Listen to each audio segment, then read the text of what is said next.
Mhm. Fans are panicking right now, and there's a lot of chatter going on for trades in Yankee land.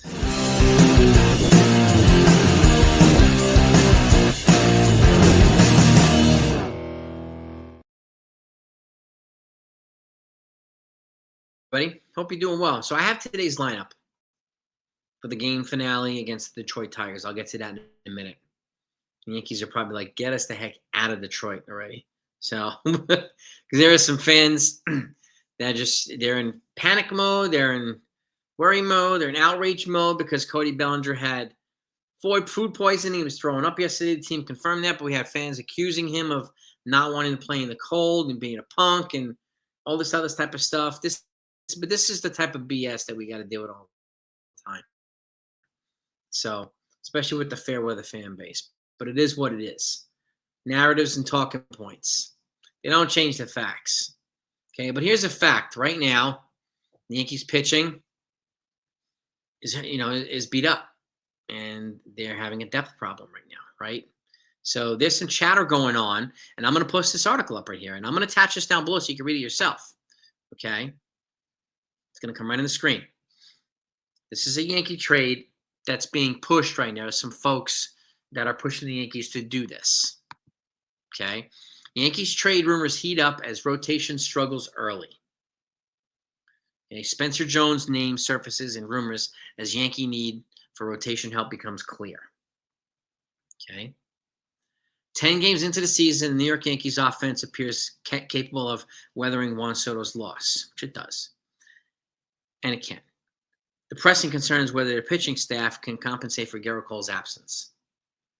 Early performances have been underwhelming, highlighting the need for General Manager Brian Cashman to seek reinforcements. This necessity was evident on opening day when he observed a potential target firsthand. Remember from the Brewers who pitched against Carlos Rodon on opening day?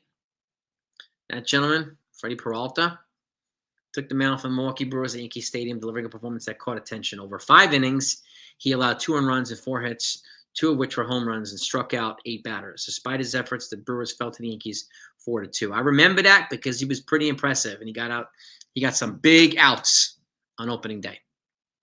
Okay. That same day, former MLB outfield and current analyst for Foul Territory, Cameron Maben, called for the Yankees to trade for the Brewers ace. Now, he's a Brewers ace now because he took over for Corbin Burns when he was traded to the Orioles. Okay? And I'll say it on day one, the Yankees need to find a way to trade for Freddie Peralta before the season is over. Maben posted on Twitter.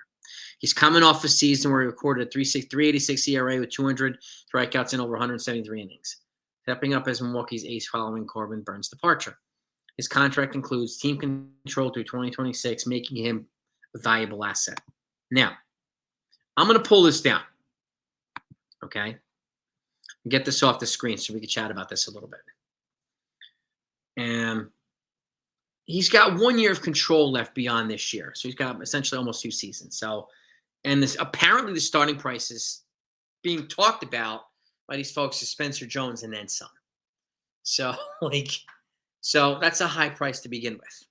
Now, if I'm going to trade Spencer Jones, yes, I'd rather trade him to the National League than the American League, so we're not going to have to face him on a regular basis, which is why I would have not traded him to the Astros for Kyle Tucker or whoever, right, when he was with the Astros. So I don't want to have to get beat up by him. But there are some folks that think he's going to be a bust, that he's not going to live up to his immense potential. We don't know yet. Okay, he's transitioned to the torpedo bat. He's making adjustments to his posture and his swing loading phase. So it's going to take a little while. And again, Aaron Judge had these same strikeout problems early on. Even as a more finished product than Spencer Jones is, who's a converted pitcher, right, in college, so who had Tommy John and then decided to convert to being a full-time hitter. These guys got Mickey Mantle power, right, which is immense power. He also has Ellie De La Cruz speed. So he's a very unique player. He just happens to be a giant like Aaron Judge or Giancarlo Stanton. These guys are mutants, right? 6'6", 6'7", they should be power forwards on an NBA team or tight ends in the NFL, right? So, but they're playing baseball. So would you trade Spencer Jones in a package for Freddie Peralta? Would you do it? And obviously, when Cole comes back next year, we'd have Peralta here and Cole and whoever else is going to be in the rotation. What would you give up for him? And again, if you're a baseball fan, I will keep you updated on all this type of stuff. There's going to be a lot of chatter as we get closer to the trade deadline, which is still months away. Okay, there's another prediction out there saying that in the Blue Jays land, they predict that the Yankees are going to wind up with Bichette. Okay, I don't see it because if you play him at third base, it's going to be blocking George Lombard. And the contract prediction is 5 years, $147 million, which is a little over 20. So it's basically $25.4 million, $29.4 million a year. Okay, I don't want to block George Lombard for Bichette. Not that price. Okay, so unless Bichette's going to come here and play second, but we have Jazz Chisholm. So how do you make that work?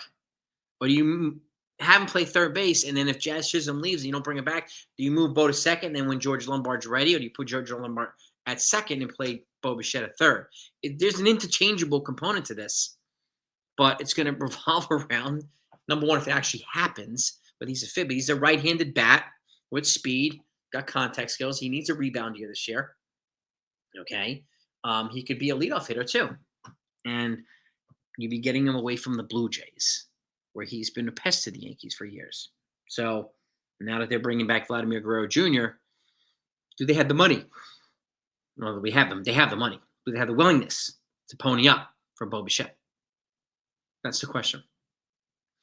And the other question is Bichette worth that much money, especially to the Yankees? Is it worth blocking guys, or is it worth moving on from Jazz Chisholm and so on? Like, there's so many questions that we need to ask and need to answer before we even got that place. So just make sure you subscribe to this channel if you're not yet. Okay, and hit that notification button. We're marching slowly to 30,000 subs. I want to get there by the end of this year. So your support really means the world. I greatly appreciate it. So, and again, I don't want you to miss stuff. So especially if you want to join the live streams, have your voice heard. We have a lot of fun in these live streams. So we are part of a wonderful community here of Yankee fans. Now, with that being said, this is the lineup today for the final game of the Detroit before they get the heck out of there. Okay, we got Ben Rice leading off at DH, Aaron Judge batting second in right field, Cody Bellinger back in there. Okay, he's not hurt. Batting third in center field, Paul Goldschmidt cleaning up at first base, Jazz Chisholm batting fifth at second base, Anthony Volpe batting sixth at shortstop, Jason Dominguez is in there batting seventh in left field, JC Escar is back in there, giving Austin Wells a day. At the dish, batting eighth, and Oswaldo Cabrera is back in there too, batting ninth at third base, giving Peraza a day off. And on the mound, facing Jack Flaherty, is going to be Max Fried. That's going to be a good matchup today, Max Fried versus Jack Flaherty. They used to be former teammates I think it's high school, if I remember correctly. And Lucas Giolito was also a teammate of theirs. I forgot the name of the school. I think it was in California, but those three were on the same team together. That must have been one heck of a team with those pitchers. So, but they're facing each other for the first time today. So I think it's going to be a fun game, an interesting game.